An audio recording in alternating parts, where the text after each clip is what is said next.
it's me, it's Key, and you already know the vibe. I am back with another video. Y'all, today is, what is today? I don't even know what today is. Like, I've only been off of work for like a couple of days, and I'm already having like, I need to work, I need to be doing something, you know? But I hope the lighting is good, guys, because I do not have a I don't have my ring light. Well, not my ring light, but I don't have Jarrell's light. So I'm using natural light. But anyway, for those of you who know, Emery, our daughter, she passed away, but her birthday was on June 3rd. So today is kind of like, I don't know. I don't know. I looked at the box this morning and I was just like, let's just do a video about that. So first off, I just want to say, for those of you who may be struggling with having a child, or you've had multiple miscarriages, you've had multiple stillborns, do not give up. Don't give up, because God is real. No matter what the doctors say, no matter what they see, God is real. And if you are a firm believer and have faith in God, He will give you your heart's desire. And I truly, truly believe that. I truly believe that. So today I kind of just wanted to go down memory lane. If you see my little setup here, I'm looking kind of you know, but we're gonna get through this video. So I just want to kind of like go through a timeline of like the before, the during, and the after. And this is kind of just like my pregnancy journey. So me and Jarrell, we got married in 2020, February 2020. And the church that I came from, it was more of a church that was just like, you know, when you get married, it's baby time. Like, at least that's what it perceived to be. I believe that's the right word. It seemed to be that way. Many people may argue that it wasn't, but from my point of view, I just felt like, you know, once it was marriage, multiply. So when I got married, you know, as the woman, it just seemed like that was the thing to do. Not saying I was trying to get pregnant, but, you know, it was what it was. I wasn't using, you know, any caution. If I got pregnant, you know, we got pregnant. And so the first pregnancy happened. And, you know, I was excited. It was something like, oh my gosh, like, I'm pregnant. It was amazing. Like, it was amazing until I went for our first doctor's visit, and I was by myself due to COVID just hitting, and they wasn't letting anybody, you know, in the nurses, well, the doctor's office, and so I kind of had to go through that by myself. And when it came down to the ultrasound, they couldn't find anything. Like, they couldn't find a heartbeat, they couldn't find anything on the monitor. They were searching and searching, and I could tell by the what's the person, the tech who's on the monitor that can't say anything. I could tell by her body language that it was something, you know, that was wrong. So when the doctor did come in, they did mention that, you know, we can't find anything, you know, let's just wait a couple of more weeks. So we did that. We waited a couple of more weeks, and I went back, and they still couldn't find anything. And they told me that I was having an ectopic pregnancy. So in the faith that I was in, the church that I was going to, we didn't believe in, you know, getting surgery and taking medicine and doing all this other stuff. We didn't believe in doing that. We believed in faith healing, which I still do believe in faith healing. But they wanted me to have surgery to get the baby out. And I told them, you know, I didn't want to have surgery. You know, me being me, I was holding on to God, and I told God, you know, I want you to move this baby and help me to pass it. So some time went on, and I went back to the doctor. They were still telling me the same thing, and then they wanted me to take some medicine. And I told them, you know, I didn't want to take the medicine or whatever. And the medicine was basically going to break the baby down so I could pass the baby. And I think at the time I was like 13 weeks or something like that. But anyway, the medicine was supposed to break the baby down. And I was just like, I don't want to take the medicine. Like, I was believing in God, and I knew that God would help me to pass this baby. So they wound up ordering the medicine. I said, just go ahead on and order it. Go ahead on and order it. And I went home. Those people were so aggravated with me. But I went home, and on my way home, I was praying. And I was just like, Lord, I need you to move today. Today. Like, I need you to move today and help me to pass this baby. So I went to prayer that night. I believe it was a Monday. I went to prayer that night, and, you know, I was praying. I was just asking God, come on, God. Like, I need you to move it, because I didn't want to take that medicine. I knew God was able to do exactly what I asked him to do. So that night, when I went home from prayer, I started to bleed. I was like, okay, this must be it. Like, this must be it. And so the next day, you know, I was still bleeding, but nothing was coming out. So then the next day, that's when the contractions and all that stuff started happening. I'm going to call them contractions because I believe that's what they are. But it was really intense cramps. And it was crazy because my mom was coming down. So that was crazy. Long story short, I wound up passing the baby without the medicine. The medicine didn't come, crazy enough. It didn't come until after I had already passed the baby. How crazy is that? But I wound up passing that baby on Mother's Day, what, 2 years ago? The year of 2020. I wound up passing the baby on Mother's Day. So then, you know, I was a little, you know, emotional about it or whatever. But it was kind of like, now, you know, just move on. I wrote about it, and I was just like, okay, I'm just going to move on. So at this time, it's about August. I'm skipping forward to August, and I found out in September that I got pregnant with Emery. I believe it was September, or it might have been August. All I know is we were at a restaurant, and it was one of those little hibachi places where they cook in front of you. And if you ever been to one of those places, they give you a very generous amount of food. I wound up eating majority of all of my food, like all of it. And Jarrell was like, you know, like, were you hungry? I was like, you know, yeah, I was kind of hungry. And I didn't have any like other symptoms like that. I was kind of like going to the bathroom a lot, but other than that, like, I didn't really have any symptoms to alarm me that I was pregnant. And I don't know, something just told me, like, because I don't normally eat all my food. That's how I knew. It was like, okay, something is going on, because I don't normally eat all my food. So I went and I got a pregnancy test. Well, the first time I had bought like this box of little cheap pregnancy tests off of Amazon, and I was like, well, I'm gonna just take a pregnancy test. So I took one. Girl, that thing came back positive. And I couldn't believe it, because the first time they were telling me I had endometriosis, I wasn't going to be able to carry a child like ever, none of that. And so I was just like, oh no, this got to be wrong. I know I'm not pregnant or whatever.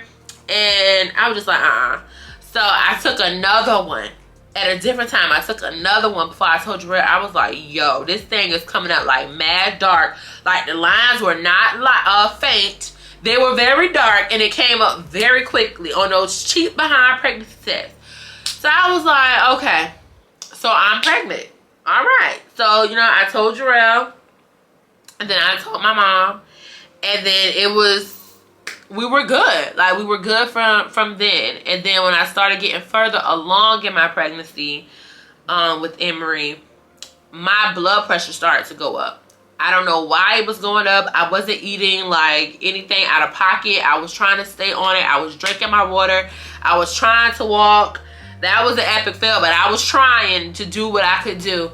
And I was just, you know, I was working. I worked all the way up until like, well, I ended work at that March, March, April, May, June. So I worked up until like 3 months, and then the doctor put me out of work because my blood pressure was just like out of control.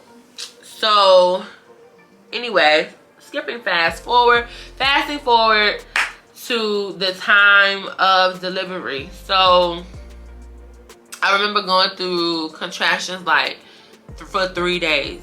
Like I went through contractions for 3 days, and it was literally the roughest time of my life. Like I was holding on to God. I was just like, Lord, like, you know, just help me to get this baby out. Like I was not dilated at all. Like I was like 1 centimeter dilated. Like I wasn't even close to where I needed to be to have that baby. But I was going through for 3 days, 3 nights, hardly no food, contractions, literally like contracting my body, and off and on. Like I was literally in here trying to control it, but just screaming. Like my mom couldn't get no sleep, Jarrell couldn't get no sleep. Like literally that was the worst time of my life. And when I decided to really go to the hospital, when it just got to the point where I couldn't bear it no more, I got there, and I think I was like, at that point, like 5 centimeters dilated.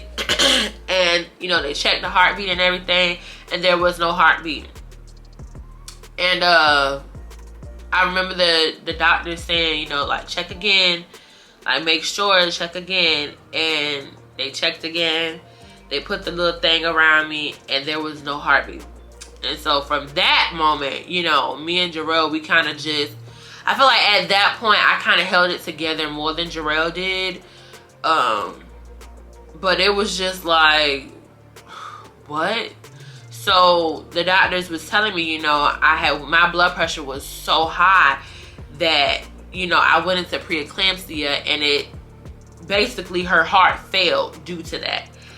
And y'all, that had to be one of the worst days of my life. You know, even going into labor, still having to deliver that baby, and you know, me just still holding on to God. Like, Lord, I know you're able to still have this baby alive when she comes out of me. And that's what we were hoping for. That's what we were praying for, you know. Lord, you know, the doctors are saying this, but I know that you're able to do that. And even with our faith being strong, you know, it was still God's will for her not to be here. And, you know, going through all of that, going through all the motions, all of that, you know, I feel like God has really comforted us, and he's really held on to us like really tight. Even when we really didn't have like a lot of people there for us, we had a selective few who checked in on us, and you know, just to see how we were doing.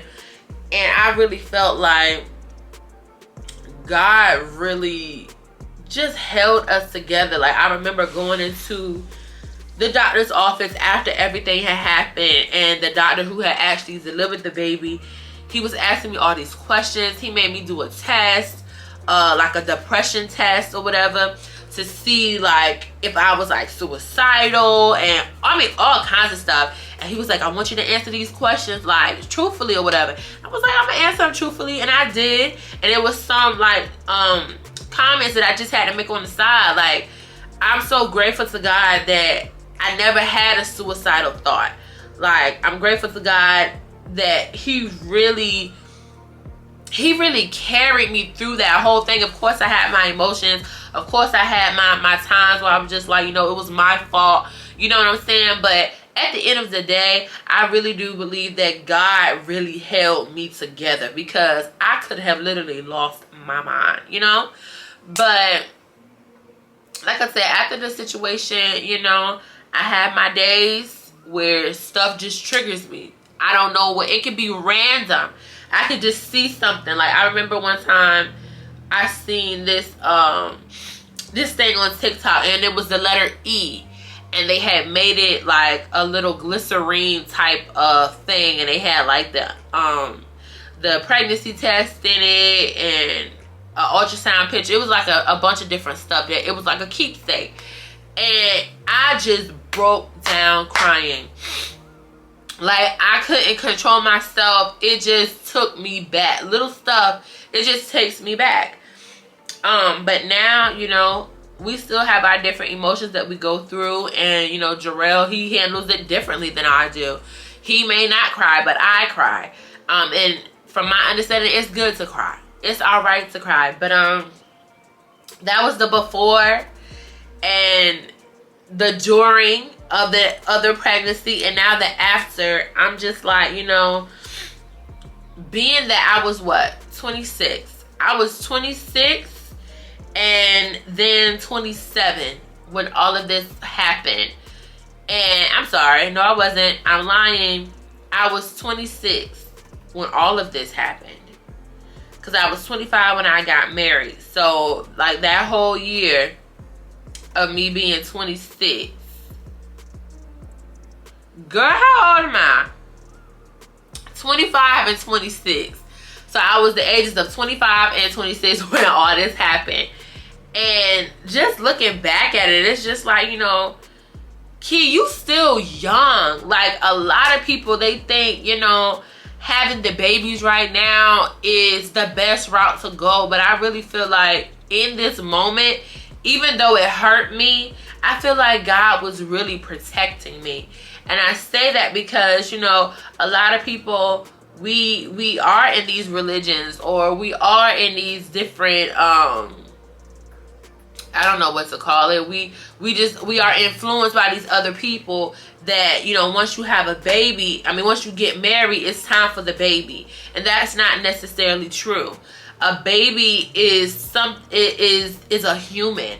And I believe that a baby needs your full and undivided attention. And a baby comes with a lot. And I hate when people ask me, and I know they're asking from a good place, but I hate when people ask me, oh, you haven't had another baby yet? No, I have not. And honestly, I don't want one right now. Like, I have a lot going on. I have a job, a full-time job. I am a full-time student and a wife. That's 3 hats that I'm wearing. That's 3 hats too many right now that I'm wearing. And not only that, I'm not in a place right now where I want to have kids. And now looking back, it's like, dang, Key, like, were you even having the baby for you?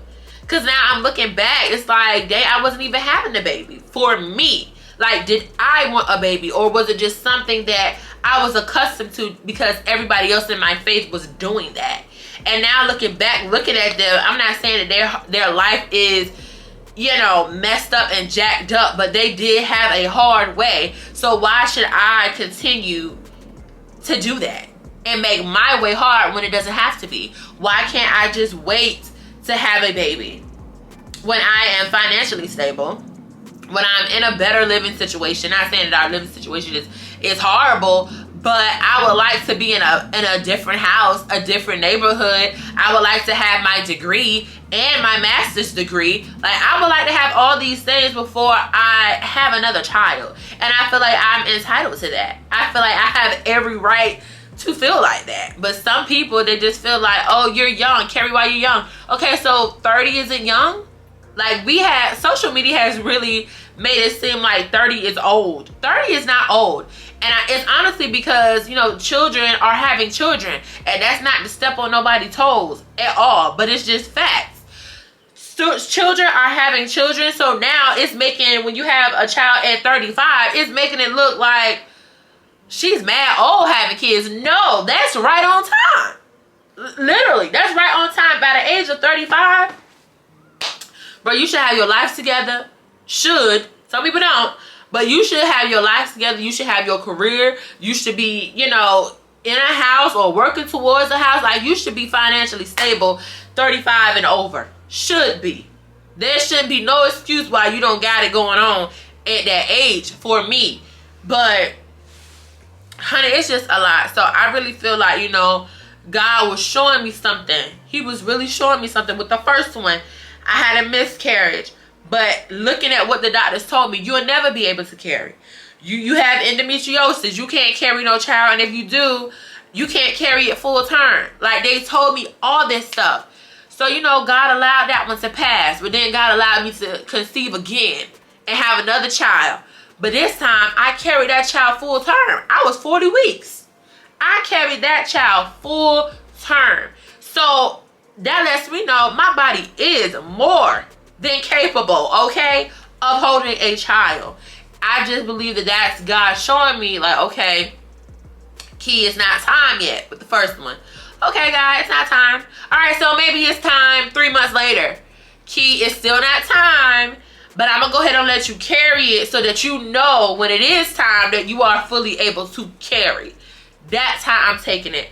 I'm just, you know, right now I'm just in my zone. I'm doing very well in school.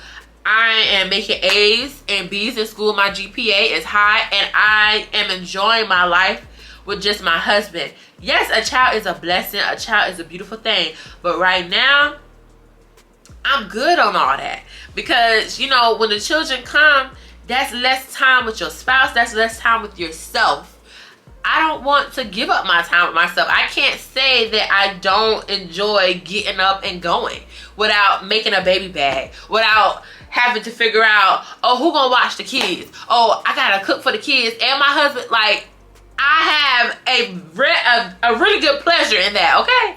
I enjoy just me and my husband for right now. Now, when I'm done with school and, you know, we get into a financial state where we can afford a child, yeah, bring the children. What up? No.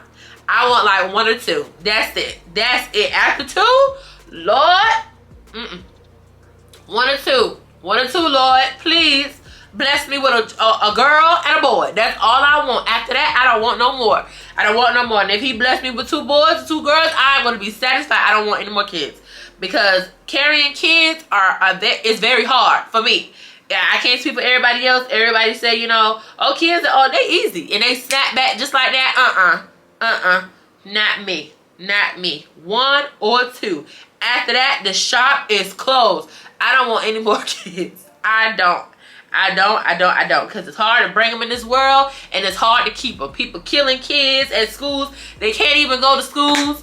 You got to worry about if you have a black son because people killing him.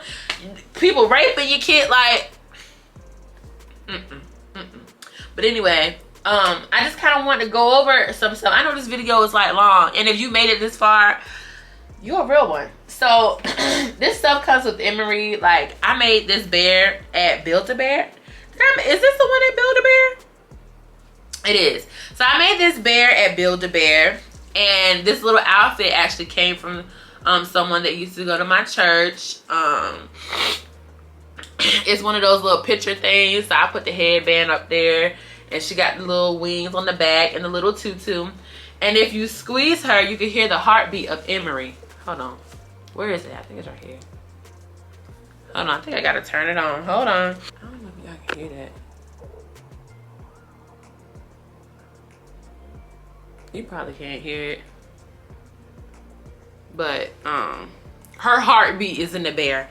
And I actually got this from this couple off of TikTok. They recorded the heartbeat. Look at Jarrell coming up by to interrupt my video. Hold on, y'all. That was the heartbeat of Emery. And first of all, I just want to say I love the hospital that I was at.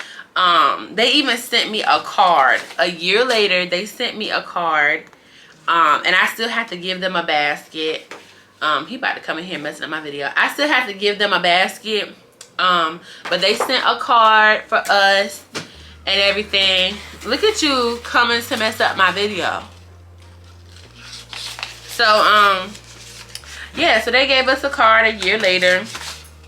I don't know. I just really enjoyed that hospital. That hospital, they really took good care of me. And even though I was scared, I got the epidural and everything. That lady, she told me that I could squeeze her, that I could hug her, and everything. So, Nurse Jennifer, I think that's her name. Let me see. Nurse, bro, go on ahead. Nurse Jennifer and Nurse Nancy, if you are watching this video or come across this video from Lexington Medical Center, Jarrell Medical Center, Jarrell and I, we appreciate you so very much because they really took care of us, okay? And they gave us this box, and it's called a memory box, and it has her name up there. and her information, the time she was born. No, I'm sorry, the day she was born, and her pounds, the height, and all that stuff. She was 5 pounds, 15 ounces, and 20 inches. That baby was tall. And you know where she get that from? Me. Her mama. Bro, move, bro. Me. So they gave us like, in the hospital, they gave us a guide to caring for you. So different things in this little pamphlet to help me care for myself. I don't know if you can see that. They gave us that. And then like whoever like had a baby that passed away, they had like different services in the hospital that we could go down to help us. And then they just gave us a whole lot of stuff. Like they gave us make sure ain't nothing personal up here. They gave us her footprints on her certificate and her name and information at the bottom. They gave us the little hat that she wore. This is her hat. They gave us the blanket that she was wrapped up in. I don't know if you can see that. And then, hold on. Let's see what else they got. They have a death certificate in here. That mentions that she was a stillborn. I'm not gonna show it because it has like our personal information up here, but it has that up there. They have this little bear and they wrap it in a little diaper, and then a little brush that we use to brush our hair for the pictures. And then we have the little cord. Make sure there's nothing up here.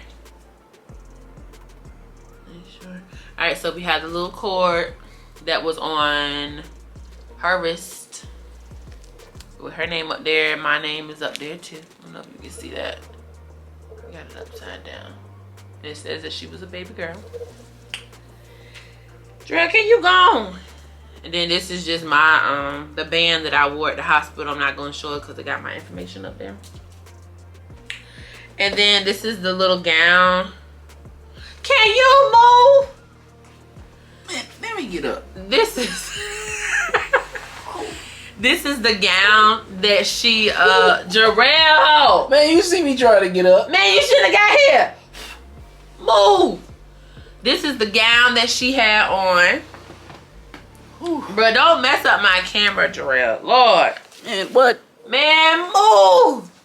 This is the measuring stick, well, the measuring thing that they use to measure her. And they put her her stuff up here. They put her information up here. Now, first of all, let me bring this a little closer. They put her stuff up here. There we go. They put her stuff up there. And then we got some pictures. These are ultrasound. Oh, these are actually ultrasound pictures that I put in here. So this is, hold on, because I don't want to be showing stuff. Excuse me. This is an ultrasound picture of her. And then I got a lot of other ones. Like every ultrasound picture that they gave me is in here. And that's of her. That's of her in before she came out. And then I have this little bag, and it says, I guess it's a Brie bag. I guess that's how you say it. And it says, I carry your heart with me. I carry it in my heart, mommy to mommy. Outreach of Naomi's Circle Support Group. So I don't know what this bag is for, but they gave a bag. And it has like a support group up there for mommies who have lost their babies. And that's a cute little bag. And then they gave me, I'm about to say, where's my little thing at? And then they gave me another card that has her information up there. And they gave me these little footprints, her footprints on a heart. She had flat feet like her daddy. And then they have the handprints. One here and one here. And then this was, y'all, this was the best keepsake that anybody could give. They molded her foot. Look at this. Y'all, this was literally the best. Her daddy foot is flat. Hold on. Just like this. This was the best keepsake in the world. Like, who would have thought to do this? This is the best. I love this. This was my favorite keepsake out of everything. I love this thing so much. Like, I love it so much. Okay, and then we have a flash drive with a bunch of pictures up there, and I thought that was super cool. So what you do is you pop it out like this, and you stick it in the little USB thing. I don't know if you can see that. You stick it in there. You stick it in the USB portal little thingamajiggy, and then all the pictures that we took will pop up. And then this is angel wings that they gave us, and they took pictures of her with this on her back. They took pictures of her, and then it's a little card in here for me and Jarrell, and then it is a note on the back, like a little poem, and then it has the time she passed away. Well, I delivered her, and her name and all that stuff. And yeah, I had her at 2:04 a.m. y'all. But I'm gonna be honest, I was high as a kite. Well, I don't want to say high, but I was drugged up. They had me on medication to lower my blood pressure. I had epidural. Like, y'all, I was on cloud nine. As soon as she put that epidural in my back, honey, I was out. I hadn't had any sleep in 3 days. So that moment, oh, I was good. Oh, I was so good. Oh my God, that was the best sleep. I'm talking about drool down my mouth and all. It was bad. But yeah, y'all, that's my little memory of Emery for her first birthday. And yeah, I just wanted to say, you know, when it comes to children, they are a blessing. But, you know, take your time. Don't let nobody, you know, pressure you into having no kids because it just seems like the right thing to do. Know that kids do not help a marriage. No, just because you're having kids, that don't help a marriage. If anything, it's going to make matters worse. I've always said, you know, just do you. Do you. Do what you want to do. Live your life. And that's before marriage, period. Do what you want to do before you get married.